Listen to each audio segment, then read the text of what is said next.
Nakalimutan mo na ba? Noong pumunta ka ng US, ibinigay mo sa akin yan.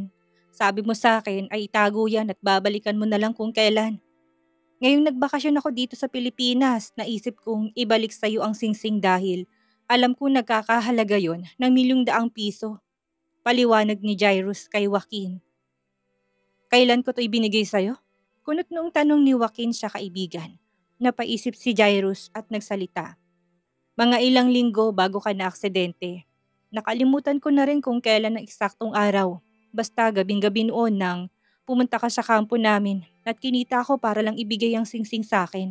Sabi mo pa nga noon, ibibigay mo yan sa babaeng mahal mo at ang pangalan ay Miracle. Hindi ko naman alam kung Pilipina ba to o Amerikana since hindi mo naman sinabi sa akin ng lahat ng tungkol sa dalaga. Mahabang paliwanag ni Jairus. Hindi naman makapagsalita si Rafael dahil sa revelasyong sinabi ng kaibigan si Jairus. Paano nakalimutan ni Joaquin ang babaeng mahal nito? Kahit na siguro siya ay mahirapang makalimutan ng isang babaeng minsan ka nang nabaliw. Hindi kaya isa lang ang nasa isip ni Rafael, baka nagkaroon ng selective amnesia si Joaquin. Though he's not sure about it, pero may possibility nang mangyari yon dahil na-aksidente ang kaibigan niya. Nananatiling nakatitig si Joaquin sa singsing na ibinigay ng kaibigan niya si Jairus. Gulong-gulo ang kanyang isipan. Babaeng mahal niya? Wala talaga siyang maalalang babae. At yung pangalang Miracle. Hindi nga niya narinig ang pangalan na yon sa tanang buhay niya. Wala talaga ako maalala na binigay ko sa'yo to. Baka nagkakamali ka lang, Jairus. Umiling-iling pa si Joaquin. Pilit na hinahanap sa kanyang memorya ang nangyaring sinasabi ng kaibigang si Jairus. Bara, hindi ako nagkakamali. Totoo nga talagang ibinigay mo sa akin yan. Hindi ako nagbibiro. Mamatay man ako ngayon. I swear, binigay mo talaga sa akin yung singsing.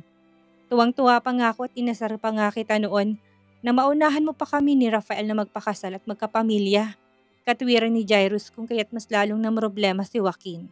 Magsasalita na sana si Rafael nang dumating si Zenaya. Mabilis na maitinago ni Joaquin ang red velvet box na hawak-hawak niya sa kanyang bulsa. Biglang nakaramdam ng kaba si Joaquin. Kaba na baka narinig sila ng asawa at nakita ang hawak-hawak niyang maliit na box. Bigla namang napatayo si Rafael at sinalubong si Zenaya. Dr. Santiles, Mrs. Anderson na pala. Long time no see. Kamusta ka?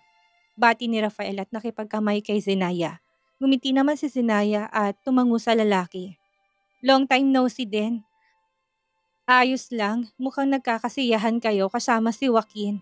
Mag-enjoy kayo at minsan lang lumabas ang asawa ko dahil nakasubsob palagi ito sa trabaho. Babe, before I forgot, let me introduce my friend, Jairus.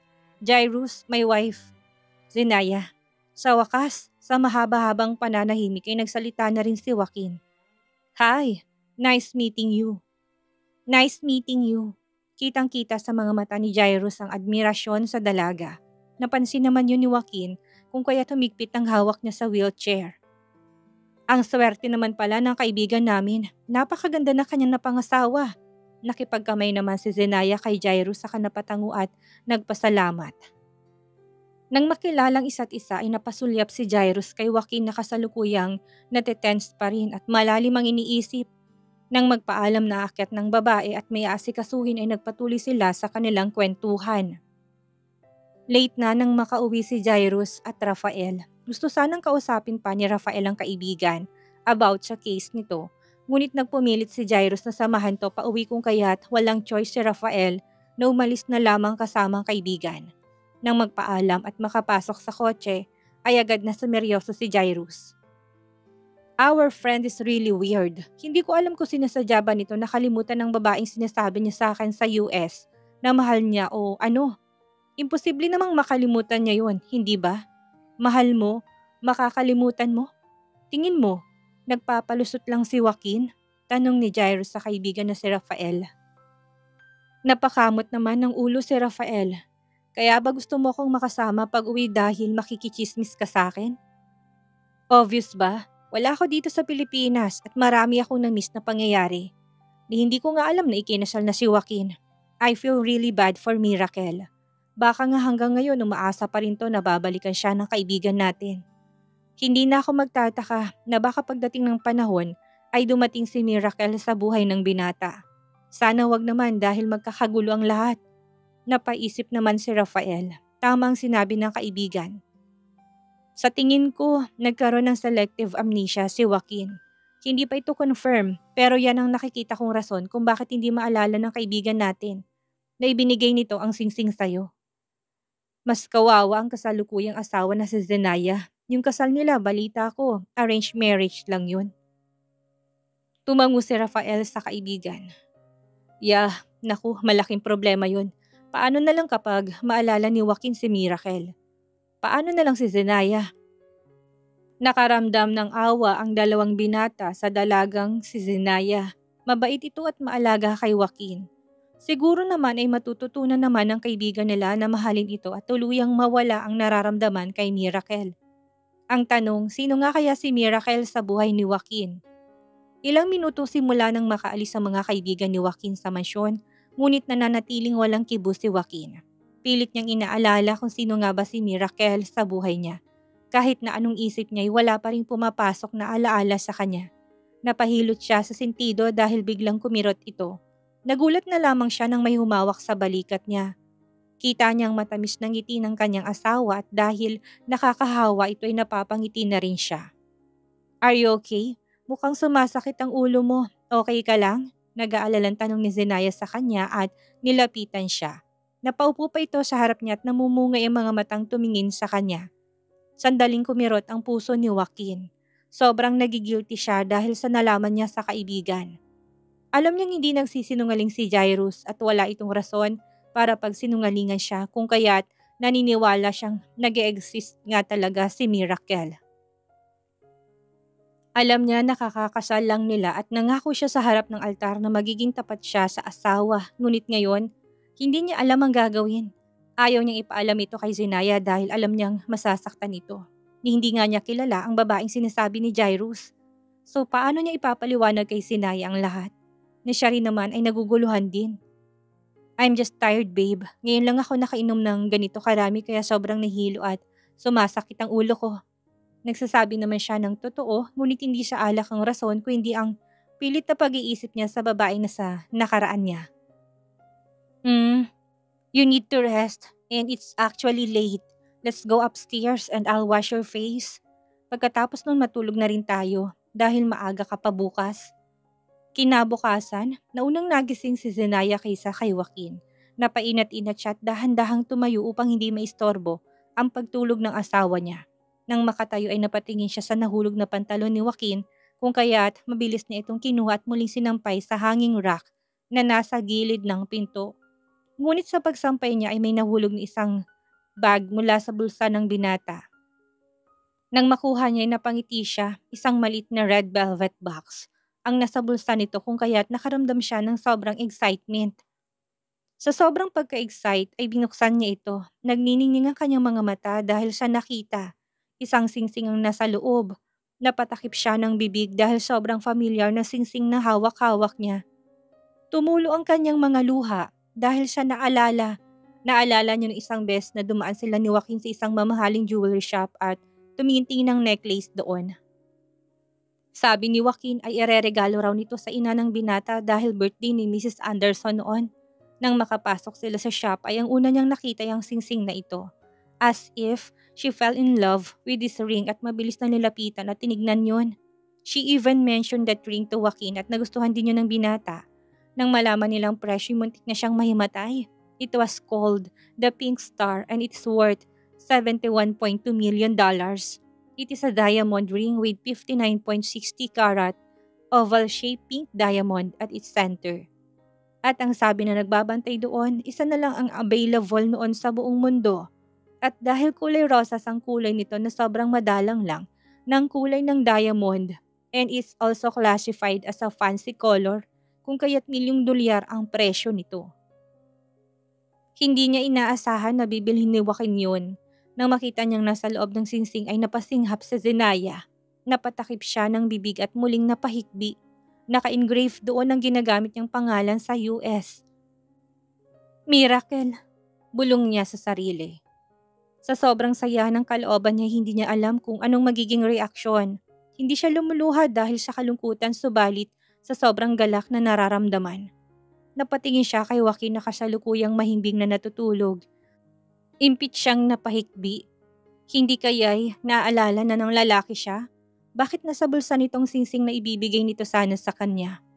Miracle ang nakalagay kung kaya't sigurado siyang sa kanya yon at balak sigurong ibigay ni Joaquin sa kanya noon.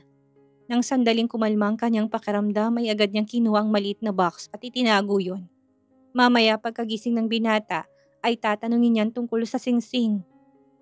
Saktong natapos si Zenaya sa paghahain ng kanilang almusal nang makababa ang kakagising pa lang na si Joaquin. Nang makalapit si Joaquin sa mesa ay agad na nakuha ang atensyon niya sa isang box na nakapatong doon. Binundol siya ng kaba nang makitang naroon ang red velvet box na ibinigay sa kanya ng kaibigang si Jairus. He was really sure that it was the box kung kaya't nanginig ang kanyang kalamnan. Napamura siya sa kanyang isipan. Damn, bakit ba niya nakalimutang itago ang maliit na box na yun? For sure nakita na ni Zenaya ang pangalang Miracle na naka-engrave sa singsing. Gusto niyang maluha ngunit kagad niyang kinumpose ang sarili. Huminga siya ng malalim at nang sandaling kumalma siya ay napalingon si Zenaya sa kanya. Good morning my dear husband. How is your sleep? Magiliw na tanong ng babae na para bang wala itong nakikitang masama kanina. Akala ni Joaquin ay magagalit to sa kanya. Ngunit kabaliktaran na nakitang ekspresyon niya sa asawa. What the hell is happening? Tanong niya sa sarili. Kinuha ni Zenaya ang maliit na box sa mesa at umupo sa harapan niya. Binuksan ni Zenaya ang box na yon at ipinakita sa harap niya. Did you actually buy this for me? Tanong ni Zenaya habang hawak-hawak ang singsing. Napahawak ng mahigpit si Joaquin at halata sa mga mata niya ang kaba. Nakita naman yun ni Zenaya kung kaya't naisip niyang hindi pa siguro nito naaalalang nakaraan nila. Kinagat niyang kanyang labi sa kamaluhaluhang tumingin sa lalaki. Nakaramdam siya ng lungkot dahil alam niyang hindi pa siya naalala ng binata. Halata naman yon dahil sa kabang nakikita niya sa lalaki't hindi rin ito mapakali. Ay, nauutal na sagot ni Joaquin at hindi malang makasagot ng maayos sa asawa. Huminga ng malalim si Zenaya sa kangumiti sa asawa. Talagang binili mo pa sa akin to. Ikinasal na nga tayo pero nagtatago ka pa ng singsing. Balak mo bang ibigay sa atin to bago man lang dumating ang engrande nating kasal na inihanda ni Mrs. Andersons? I'm sorry babe, I accidentally saw it. But on the other hand, sobrang saya ko dahil bumili ka pa ng engagement ring ko. Masiglang sagot ni Zenaya at napaluha. Naistatwa lamang si Joaquin sa harap ng asawa. Hindi niya alam kung anong sasabihin niya. Na-realize niyang ibang nasa isip ng asawa. Nasa isip nitong binili niya ito para dito. Ano kasi, ganito yan. Hindi na naghintay pa si Zenaya at niyakap ang asawa. Sobrang nagustuhan kong singsing na to. I'm so happy babe. I really am. Wait, at may naka-engrave pang pangalan. Nagsimulang soriin na Zenaya ang singsing kaya naman mas kinabahan pa si Joaquin. Miracle? Sino si Miracle? Tanong ni Zenaya kay Joaquin. Hindi naman Miracle ang pangalan ko, pero bakit Miracle ang nakasulat dito? Kunot noong tanong ni Zenaya kay Joaquin. Hindi naman nakapagsalita si Joaquin sa tanong ng asawa sa kanya. Tila ba napipi siya at walang maisip na palusot para kay Zenaya. Humigpit ang hawak niya sa armrest ng wheelchair niya kung kaya't napansin naman yun ni Zenaya. Gustong sabihin ni Zenaya na siya si Miracle, ngunit ayaw din naman niyang biglain ng asawa. Gustong magpaliwanag ni Joaquin, subalit hindi niya alam kung saan magsisimula. Kahit naman siya ay hindi naman maalala kung sino yung Miracle na naka-engrave sa singsing. Kinagat ni Joaquin ng labit muling nagsalita. Hindi. Huminga ng malalim si Zenaya sa kanapangiti sa asawa. Ayaw na niyang tuksohin ito kung kaya tumigil na siya sa pagtatanong. Alam ko na. Siguro dahil Miracle ang nakalagay dito because I am your guardian Miracle, ano? Napaka-sweet naman talaga ng asawa ko. You are my miracle too, babe. Ngumiti ng matamis si Zenaya sa asawa sa kaniyakap si Joaquin ng mahigpit. Kumunot ang noon ni Joaquin dahil sa sinabi ni Zenaya. Halatang halata sa ekspresyon nito na naguguluhan. Maaari mo bang isuot sa akin ang singsing na ito? Mukhang bagay na bagay sa akin to. I am so happy, babe. This is the best gift ever. Hindi ko alam na may pagka-sweet pala ang asawa ko. Tuksong wika ni Zenaya kung kaya't uminit ang pisngi ni Joaquin. Ayaw niya namang alisin ang kasiyahang nararamdaman ng dalaga kung kaya't tumawa siya ng pilit. I always choose the best for you, babe. Ibibigay ko sa'yo lahat-lahat upang mapasaya ka lamang. Kinuha ni Joaquin ang singsing sa kamay ni Zenaya at sinuot iyon. Nang maisuot niya ay sumingkit ang mga mata niya.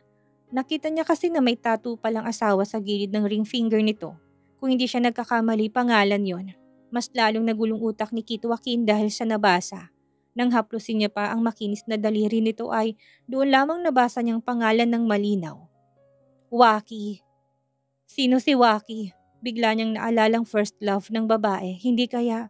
Huminto ang pagtibok ng kanyang puso at para bang nablangkong kanyang utak. Nakaramdam siya ng kirot sa dibdib na para bang tinutusok at dinurug-durog ng pino. Mukhang hindi niya napansin ito noong ikinasal sila ni Zenaya sa simbahan. Hindi niya siguro napansin dahil sa sobrang kagalakan at excitement.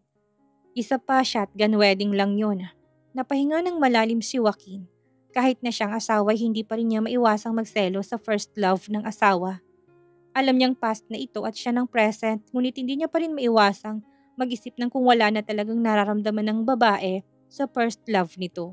Bakit naroon pa rin ang pangalan ng lalaki sa daliri nito? Ano ang ibig sabihin nun? Kung siya lang naman ay baka pinaalis niya na yon. Tama naman siya, hindi ba?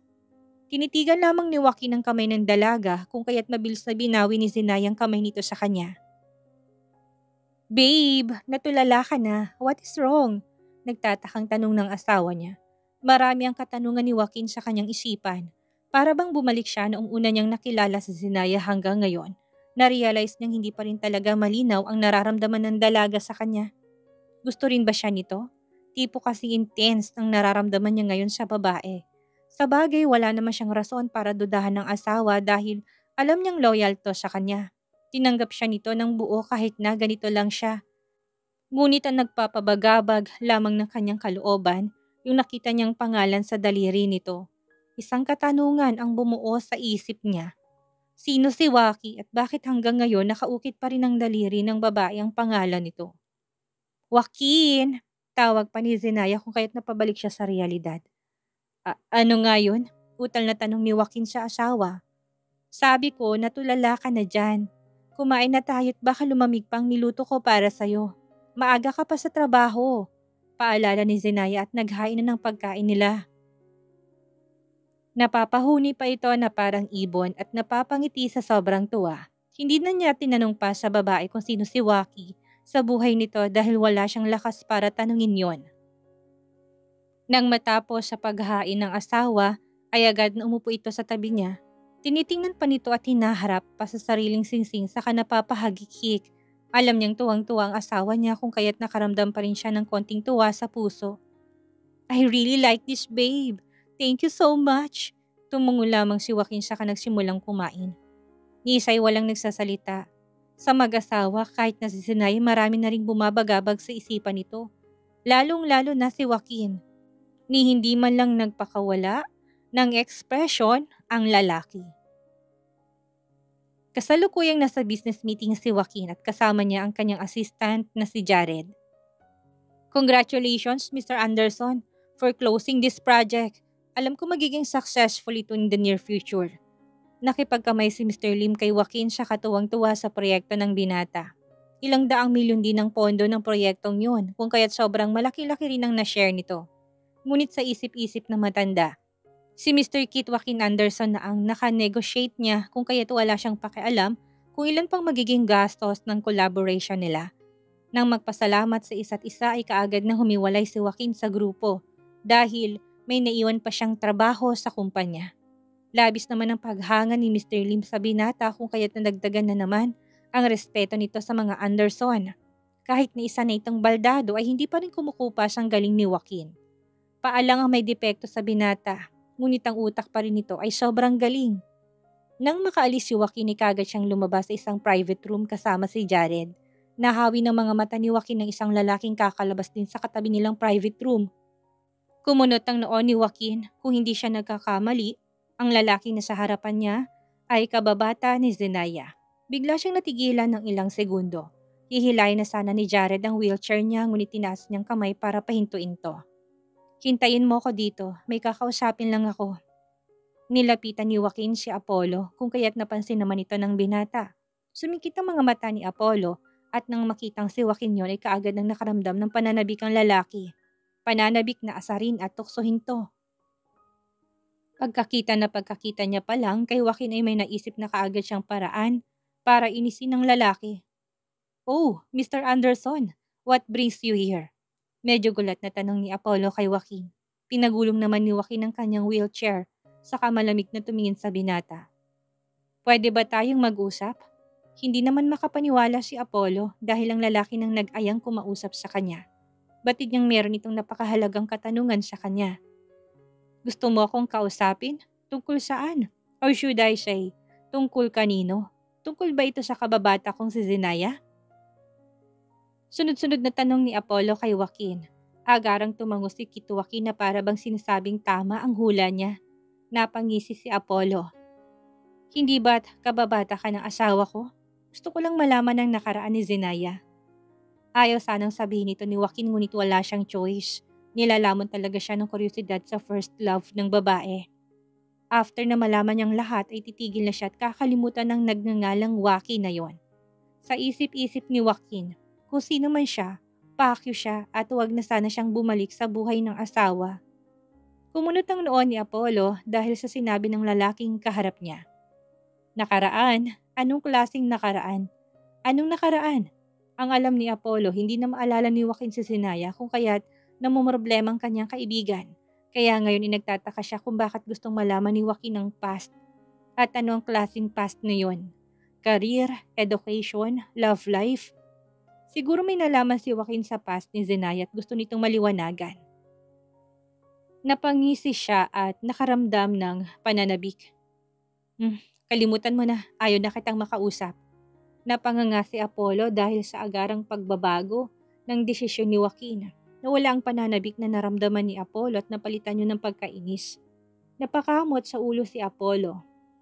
Mr. Anderson, mukhang naduduwag ka ata.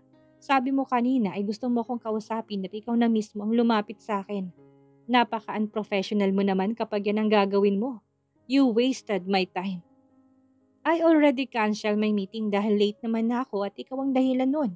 Kung hindi mo sana ako hinarangan kanina, ay sana nasa meeting na ako ngayon. Pinagtitripan mo ba ako? Inisasagot ni Apollo sa binata. I'm sorry, hindi ko intensyon na istorbohin ka.